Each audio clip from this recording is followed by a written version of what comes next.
आज आपण TC303 temperature controller याचं सेटिंग करूयात। TC303चं याच्यावर वायरिंग डायग्राम दिलेला आहे। बॅक साईडला तुमच्या डिटेल्स दिलेले आहेत कंट्रोलरच्या, आणि आपल्याला जे डायग्राम दिलेला आहे त्याप्रमाणे त्याची वायरिंग करून घ्यायची आहे। ते सेन्सरचे वायर जोडले आहेत मी।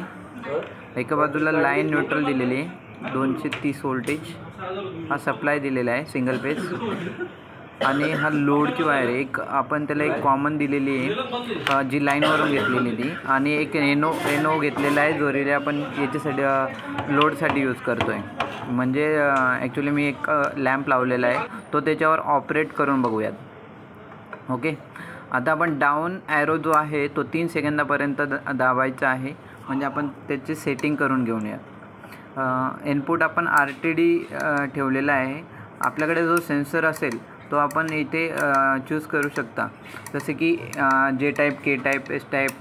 तर माझ्याकडे तर RTD आहे म्हणून मी RTD सेट करून घेतलेला आहे। पुढे युनिट सेल्सिअस ठेवतो आहे। सेट पॉईंट लो लिमिट हा तुमचा ॲटोमॅटिक येऊन जाईल। सेट पॉईंट हाय लिमिट हा पण ॲटोमॅटिक येऊन जाईल, त्याच्यामध्ये चेंजेस नाही करायचं आहे। FTC एकच ठेवायचं आहे तुम्हाला। ॲक्शन आपण फॉरवर्ड किंवा रिव्हर्स, म्हणजे तुम्हाला हिट कूल कसं ठेवायचं आहे त्याच्यावर डिपेंड आहे, रिले किंवा ऑपरेट करायचं आहे ते। कंट्रोल आपण PID किंवा ऑन ऑफ, तर आपण ऑन ऑफ ठेवतो आहे। रिसेट नो ठेवूयात। आपण आता एक्झिट घेऊया। डाऊन ॲरो 3 सेकंद दाबल्यानंतर एक्झिट होतो आहे, आणि डाऊन आणि अप दोघं जर कधी आपण 3 सेकंद दाबले तर आपण लेवल किंवा पॅरामीटर्शन सेटिंग लॉक करू शकतो, अनलॉक करू शकतो। यासाठी आपल्याला ती लेवल दिलेली आहे। आता आपण याला एक सेट पॉईंट देऊयात।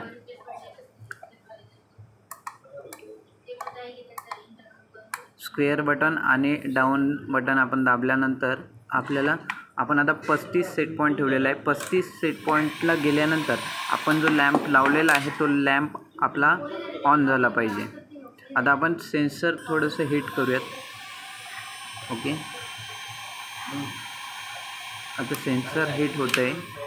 आपलं टेम्परेचर वाढलं आहे, म्हणजे 35च्या पुढे गेला म्हणजे आपला हा लॅम्प जो घेतला होता आपण रिले यूज करण्यासाठी, तो आपला लॅम्प आता लागलेला आहे। जो 35च्या खाली गेल्यानंतर आता हळूहळू आपण जो सेन्सर आपण लावलेला आहे RTD तो थोडासा कूल करूयात।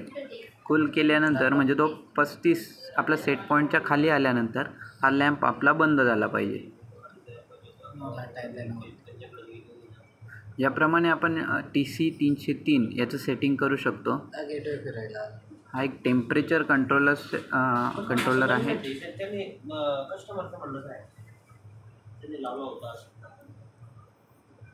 40, 41, हळूहळू आता टेम्परेचर कमी होते। आता कमी झालेलं आहे, 34 वर आलेला आहे, आणि आपला हा लॅम्प बंद झाला आहे।